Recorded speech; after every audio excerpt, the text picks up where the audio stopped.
Hi everyone, it's Robin and welcome back to Happy at Home. Today I'm going to be sharing with you how I made these two faux wood pieces of wall art using scrapbook paper.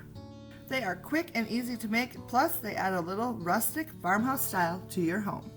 Using quilt blocks as my inspiration, I picked my favorite pattern, the Ohio Star, and drew up a template that was 9 3/4 inch square. That made each of the inside squares 3 1/4 inches. 5 of the squares will be plain and 4 are going to be what I'm going to call flagged. Using my template, I made a pattern for all 5 plain squares and the 4 flagged squares. The other supplies that I needed was a piece of wood which I cut to 10 inches square, and this was about 1/4 inch thick, a rotary cutter, and a quilt ruler, which I added some strips of painter's tape to mark off my 3 1/4 inch squares that I need to cut. Makes it real quick and easy when I go to cut the paper. I will also need some Mod Podge and a paintbrush. I then picked out some scrapbook paper that looks like weathered wood. The blue will be for the flagged squares and the white will be for the plain squares. Starting with the white scrap paper, I positioned my ruler on top of the paper, lining up my guides I attached to it, and then used my rotary cutter to cut out the shape.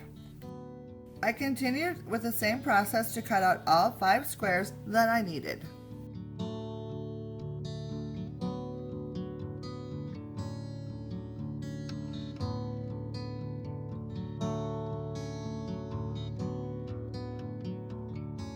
I then moved on to the blue paper and cut out 4 squares in the same way.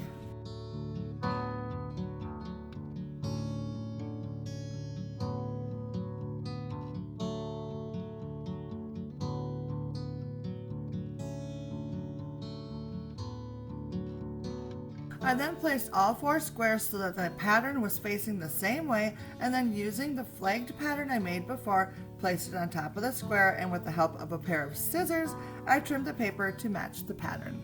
Once that was done, I laid out all the 6 squares to make sure that they all fit together nicely.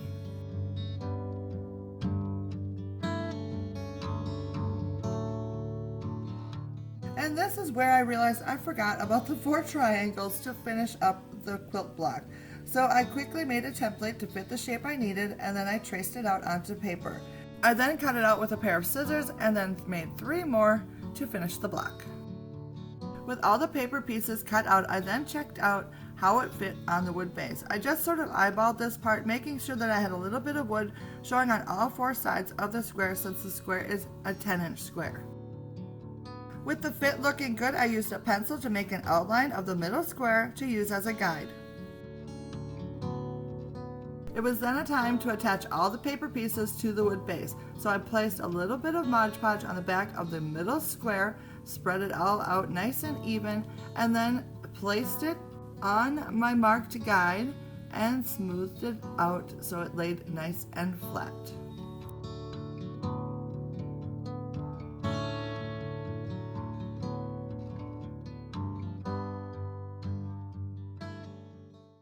From there, piece by piece, I worked on attaching the top row, adding Mod Podge to one piece at a time, smoothing it out onto the base, and then applying the next piece. Once the first row was completed, I next laid the second row, followed by the third row.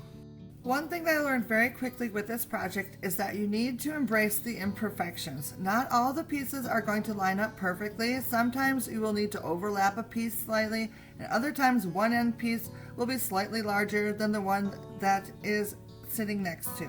But it's all okay. As long as you're able to lay the pieces so that there are no gaps in between the inside pieces, the outside problem areas we will take care of later. Once I had all of the inside pieces attached, I went around and added the small triangles to complete the quilt block.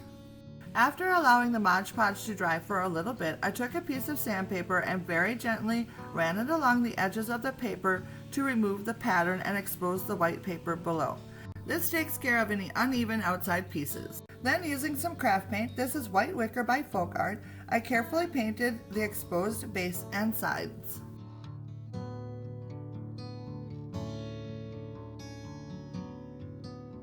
Once the paint had dried, I took this cream wax in deep brown by Americana Decor, and with a small scrap of clean cloth, rubbed it along the sides and the painted edges of the square to distress it a little. The cream wax does a good job of diffusing the starkness of the white paint that I applied. It also helps blend better with the colors of the scrapbook paper.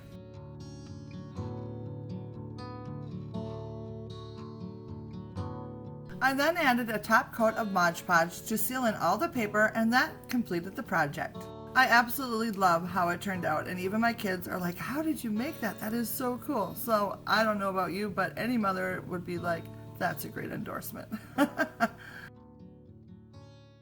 For the second project, I cut the base smaller at 9 3/4 inches square so that I would have no wood edges showing this time. I used 2 different pieces of scrapbook paper, and I cut out 5 plain squares and 4 triangles that matched, and 4 flagged squares. I checked the fit and marked the center square. Added Mod Podge to attach the middle square, then attach the top row 1 piece at a time.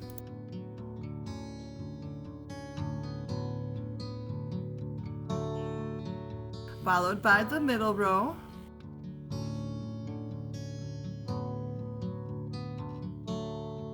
The bottom row.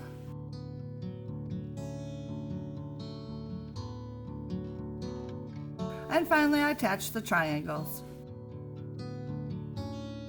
Next, just like before, I sanded the edges to even things out and to remove any overlapping paper. I once again used the cream wax in the deep brown color and applied it to the edges to finish them and to make them blend better with the scrapbook paper. The final step, just like before, was to give the whole thing a coat of Mod Podge. And that was it, project complete. I think this one turned out just as nicely. I actually like the way that this one doesn't have the wood edging along the outside, just a little bit where I sanded off the paper, and I like that look a little bit better than the original one. I really like how both projects turned out. It was quick and easy and adds a nice rustic touch.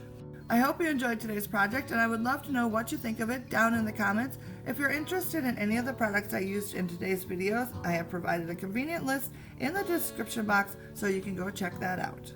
Thank you so much for stopping by and hanging out with me today, and I will see you again very soon. Bye now.